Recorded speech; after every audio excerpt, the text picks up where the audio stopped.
నెల్లూరు జిల్లా ఉదయగిరి మండల పరిధిలోని గత మంగళవారం రాత్రి ఉదయగిరి నుండి బండగానిపల్లి ఘాట్ రోడ్లో ప్రయాణిస్తున్న బీజంపల్లికి చెందిన షేక్ నాయబ్ తన స్నేహితులతో ఉదయగిరి నుండి 7 గంటల సమయంలో టైలర్ షాప్ మూతవేసి తమ సొంత గ్రామానికి వెళ్తుండగా పెద్ద పులి కనమల బావి మలుపు వద్ద వారికి కనిపించింది అన్న సమాచారం ఉదయగిరి పట్టణ కొండ కింద పల్లెలో ఉన్న ప్రజలకు కంటి మీద కునుకు లేకుండా చేస్తుంది.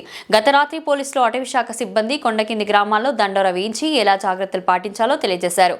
ఘాట్ రోడ్లో ప్రయాణాలు సురక్షితం కాదని చెప్పారు. అధికారులు కూడా తొలి రోజు సేకరించిన పాదముద్రలను పెద్ద పులి సంచరిస్తుంది అనుకున్న పరిసర ప్రాంతాల్లో గురువారం కూడా అన్వేషించగా అదే రకమైన పాదముద్రలు కనిపించాయని తెలుస్తుంది. మొత్తం మీద ఆ పాదముద్రలు పెద్ద పులిగానే నిర్ధారించి పై అధికారులకు సమాచారం చారవేసినట్లు తెలుస్తోంది. మోటార్ బైక్ హెడ్ లైట్ వెలుతురులో 15 అడుగుల దూరంలో పులిని స్పష్టంగా చూసిన ప్రత్యక్ష సాక్షి షేక్ నాయక్ అతని బంధువులలో ఇప్పటికీ వణుకు తగ్గడం లేదు. పూర్తిగా అడవి, దాని పరిసర ప్రాంతాల్లో ఉండే కొండ కింద గ్రామాల ప్రజలు ఏ క్షణం ఏం జరుగుతుందోనని భయభ్రాంతులకు లోనవుతున్నారు. పశువుల జీవాలు ఈ అడవి మీదనే ఆధారపడి జీవిస్తుంటాయి. ఈ గ్రామాలు సాగు పొలాలు అటు మధ్యలోనే ఉన్నాయి. ఏ క్షణం ఏ విధంగా ఎటువైపు నుంచి పెద్ద పులి దాడి చేస్తుందని ప్రాణాలు అరచేతుల్లో పెట్టుకుని గడుపుతున్నారు. అనుకోని ఉపద్రవంలా వచ్చి పడిన పెద్ద పులి గండాన్ని తొలగించాలని పట్టణంలోని ప్రజలు, కొండకిద గ్రామాలలో ఉన్న ప్రజలు అటవీ శాఖ అధికారులను అలాగే ఉదయగిరి శాసనసభ్యులకు కాకర్ల సురేష్ను వేడుకుంటున్నారు.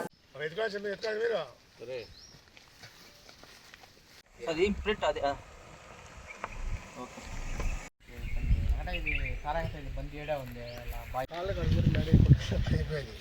ఈ కాళ్ళు ముద్ద ఆడుకుంటుంది అటు ఎన్నికుంటుంది ఉంటుంది అదే ముద్ద ఆడుకుంటుంది పేరు నాయబ్. నేను ఉదయగిరిలో టైలర్ పని చేస్తుంటాను. గత 18 సంవత్సరాల నుంచి నేను ఉదయగిరిలోనే పని చేస్తా. మామూలు మాదిరిగానే షాప్ 7 గంటలకు బంద్ చేసి 7:10 మేము బయలుదేరినాము. 7:30 కల్లా మేము కర్ణంబాయి సెంటర్లో అడవిలో వెళ్ళాగా ఆ కర్ణంబాయి డౌన్లో మేము వెళ్తుండగానే ఆ డౌన్లో నా కాడి నుంచి 12 అడుగులు కాడనే సెంటర్ రోడ్లో పెద్ద పులి కూర్చొని ఉన్నది.